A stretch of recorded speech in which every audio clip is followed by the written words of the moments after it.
When I was born, my parents were delighted with my lovely black hair. "She's our little raven-haired beauty." That's what we should call her, Raven. My twin sister Megan was born minutes later with blonde hair just like Dad's. No one ever believed we were twins because we did not look alike. In fact, we were complete opposites in every way. We had a farm and I loved our simple life and I never complained a day. But Megan constantly threw tantrums when she didn't get what she wanted, which was often. Once when I was 7, Mom got me a new pair of sneakers when she saw how worn out my old ones were. But when Megan saw them, she went bananas. "I want a pair of sneakers right now. The ones I'm wearing are ugly and useless. I told you I needed new shoes every 3 weeks. Do you understand that? You're such a brat, Megan. You have so many pairs already." "You're such a brat. Me. I'm not talking to you." "Mom, I need an answer." We just bought you a new pair last month. "I knew it. You love her more than me." She threw such a fit that Mom got her an expensive pair of shoes just to shut her up. Life at the farm was amazing, but we were always short of money. To help, Mom picked up a job as a seamstress in the city, and she was really good. Watching her work was magic to my eyes, and she agreed to train me too. I would finally be able to pitch in and help them get some extra money. By the time I was 16, I was so good at stitching that my parents got me my own sewing machine. Megan was so jealous. "You won't get me the Gucci dress I wanted while you spoil her with expensive gifts? This is so unfair." Unlike you, I help Mom and Dad pay the bills, so either work or stop complaining. I hate my life. I deserve pretty things. One day, when I'm rich and famous, I will never come back. Seeing Mom's sad face, I felt awful. I had to do something that would make them both happy. I stayed up for 2 nights and made Megan an exact replica of the dress she wanted. It was perfect. When Megan saw it, she had no clue it was a fake. "Oh, Mom, I love you." A week later, Dad announced that we were shifting to Houston. We had to sell the farm because of money issues and join his brother's business instead. I loved my life here and I hated the idea of moving, but Megan couldn't get out of there fast enough. Dad's brother was a rich businessman who lived in a huge house with his daughter Sasha. We met her on the first day at school, and she seemed to be insanely popular. But to my surprise, everyone kept looking at me on my first day. I didn't know why, until several people came up to me and told me how pretty I was and how much they loved my black hair. Sasha was not happy. She came and slammed her locker shut next to mine, glaring at me. A word of advice? Don't let this attention get to your head. I'm the queen bee here. Good to know. I have to get to class now. I turned around and left, but a few steps later, Megan stopped me. "What do you think you're doing? I know you think you're special, but don't get on Sasha's bad side. She's my ticket to popularity." "Whatever, Meg. You do you, and I'll do me." That first month of school, Megan became a bigger pain in the butt because of Sasha. Megan copied everything Sasha did and blew up at our parents when they told her they couldn't afford her long list of demands. But things took a wild turn when a new boy, Dan, joined our class. All the girls were obsessed with him, including Megan. Apparently, he was a childhood friend of Sasha's, so Megan begged her to hook them up. Sasha obviously took advantage of the situation. She had Megan acting like her minion and doing stupid errands for her. One day, I saw Megan running around the cafeteria getting lunch for Sasha, and I just had to stop it. "Megan, slow down! Wait! Ah!" I suddenly tripped, and the entire tray flew and landed on Megan's head. She was covered in spaghetti. "What is wrong with you, Raven? You did this on purpose!" No need to scream like a farm girl, Megan. We have sensitive ears. Forget about it. And get yourself cleaned up. Dan will never take a chicken-smelling idiot on a date. Megan stomped off in embarrassment, and I turned to Sasha. "What is your deal? Stop treating her like she's your servant. She might not see through you, but I do." "Really? Well, too bad I don't care about either of you. Tell Megan she can kiss Dan goodbye." What a witch!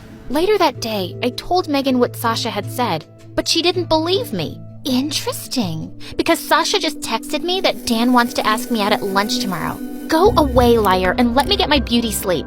The next morning, Megan took an hour to get ready, and she even bragged to everyone at lunch about it.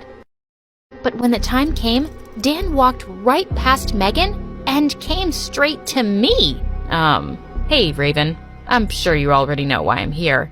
No, I don't. Oh, I thought Sasha would have mentioned it. I told her I wanted to ask out her cousin. Any chance you're free tomorrow? Oh, no. I told Dan I was busy, but he looked so disappointed that I agreed to do a small meetup at the library later. And when I got home, Megan was furious. I'm done living under your shadow when I'm clearly better than you. Dan was supposed to ask me out, not you. I had no control over that. And maybe if you were nicer, people might like you more. Oh, please. You just get handed everything while I have to work so hard to get people to notice me. Then stop pretending and just be yourself for once. I happen to like that person when she's not a crazy, spoiled witch. Megan gasped and ran to her room sobbing. I felt so bad for what I said, but I couldn't take this anymore. I met Dan the next day at the library and learned that we had one thing in common: our love of fashion. His mom owned a huge fashion house, and he knew everything there was to know about clothes.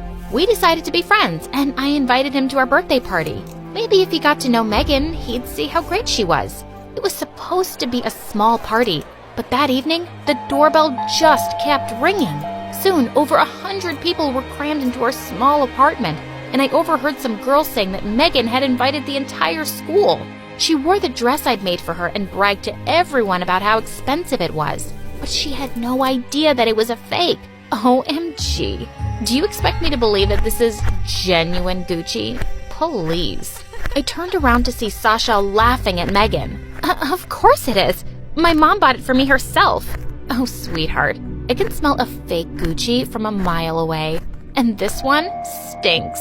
Sasha went on blabbering about the materials, tags, everything. Suddenly, something came over Megan and she screamed. She grabbed the cake and shoved it right into Sasha's face. I am so sick of everyone thinking they're better than me. Sasha stood stunned for a moment, and then she attacked Megan.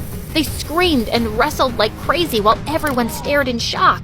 I had to think quickly, so I grabbed the fire extinguisher and sprayed them until they stopped. Enough! This is not over.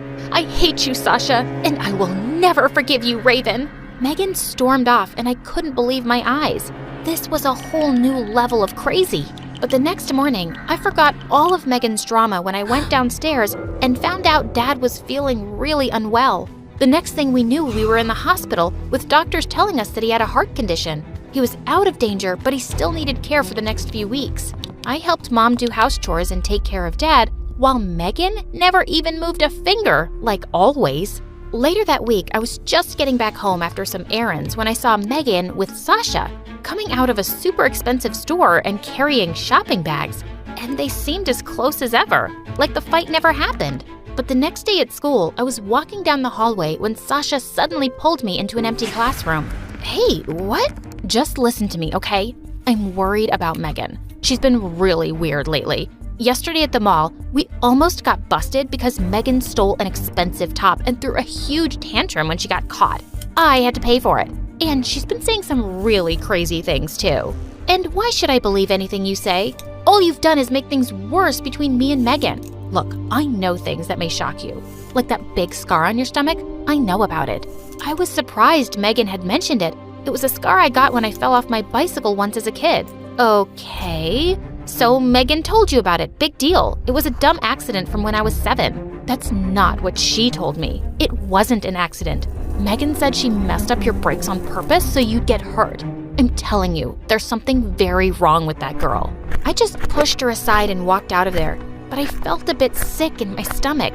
Could Megan really have done that? The next day, Dan came to visit me with some exciting news. His mom had seen a picture of the dress I'd made for Megan. She loved it and wanted to meet me. She wants you to bring the dress and come for an interview at her company. I was so excited. A job like this could really help us out, so I agreed immediately. I asked Megan if she could give me the dress, and she shot me the weirdest smirk as she fetched it from her cupboard. This dress? Just then, she grabbed a pair of scissors and ripped it apart. Megan, no! Oops, I slipped. She tossed the dress aside and walked off as I watched in horror.